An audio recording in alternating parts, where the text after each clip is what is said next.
கொடுத்து அவையாருடைய ஆயுளை தமிழுக்காக அவள் இருக்க வேண்டும் என்று சொல்லி அதியமான் கொடுத்த நெல்லிக்கனி. அதை ஒரு பாடல் அழகாக சொல்லியிருக்காரு. அதியமான பற்றி அவையார் சொல்றாங்க அந்த பாடல்ல.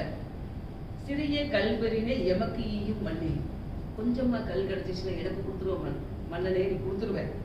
பெரிய கல்வெறினை யாம்பாட தான் மகிழ்ந்து உண்ணும் மண்ணே, நிறைய கல் கிடைச்சுன்னா நீ சாப்பிட்டு மகிழ்ந்து என்னை பாட சொல்லி நீ மகிழ்வாய்.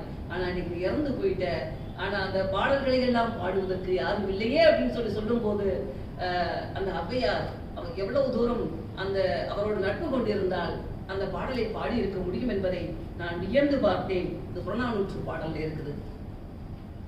அடுத்து நிறைய இடங்கள் இலக்கியங்களை நம்ம படிக்கும் போது அது இருக்க பேரே நமக்கு தெரிய மாட்டேங்குது. எந்த இடம் அப்படிங்கிறது தகடூர்னா நமக்கு தெரிய வாய்ப்பு இல்லை. நம்ம ஏதோ அந்த பக்கம் பயணப்பட்டதுனால தர்மபுரி நான் தெரிஞ்சுக்கிட்டேன். பெரியவர்கள் அவர்களுக்கு தகுந்த மாதிரி தெரிஞ்சிருப்பாங்க, தமிழ் துறை சார்ந்தவர்கள் தெரிஞ்சிருந்திருப்பாங்க. ஆனால் இது ஒவ்வொன்றும் நாம் தெரிந்து கொள்ள வேண்டும்.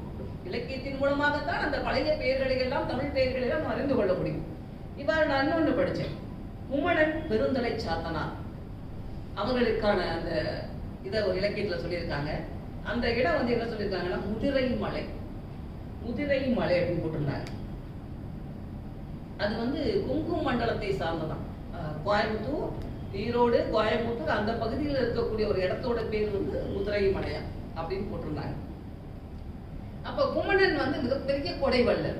தன்னிடம் எதுவாக இருந்தாலும் எல்லாத்தையுமே கொடுத்துருவார். ஒரு கட்டத்தில் அவர் எல்லாத்தையும் விட்டுட்டு தன்னுடைய தம்பிக்கே தெரியாம ஒரு இடத்துல போய் மறைஞ்சிருக்க வேண்டிய ஒரு சூழல் வருது. அப்ப அவங்க தம்பி சொல்றாரு என்ன சொல்றாருன்னா, யார் என்னுடைய அண்ணன் குமணனுடைய தலையை வெட்டி என்கிட்ட கொண்டு வந்து கொடுக்குறாங்களோ அவர்களுக்கு நான் பரிசில் தருவேன் அப்படின்னு சொல்றாரு. அப்ப பெருந்தலை சாத்தனார் எப்படியோ தேடி குமணனை போய் கண்டுபிடிச்சு அங்க போறார்.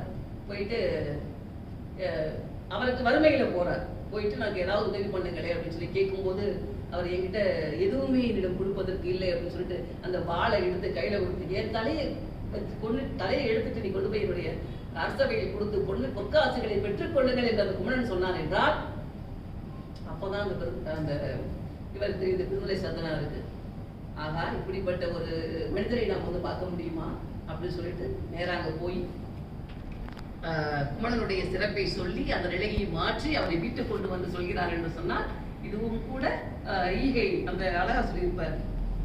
இன்றைய தட்டை பாடல்கள்லாம் கொஞ்சம் அப்படியே நமக்கு அது கொஞ்சம் எழுதுறதுனால கொஞ்சம் இதாக இருக்கும் படிக்கிறதுக்கு. அந்த பாடல்கள் கூட மிக அழகாக இருந்தது. அப்புறம் ஒவ்வொரு ஊரையுமே நம்ம மாவட்டங்கள் வரியா மதுரை அப்படின்னு சொல்லிட்டு போயிருக்கு.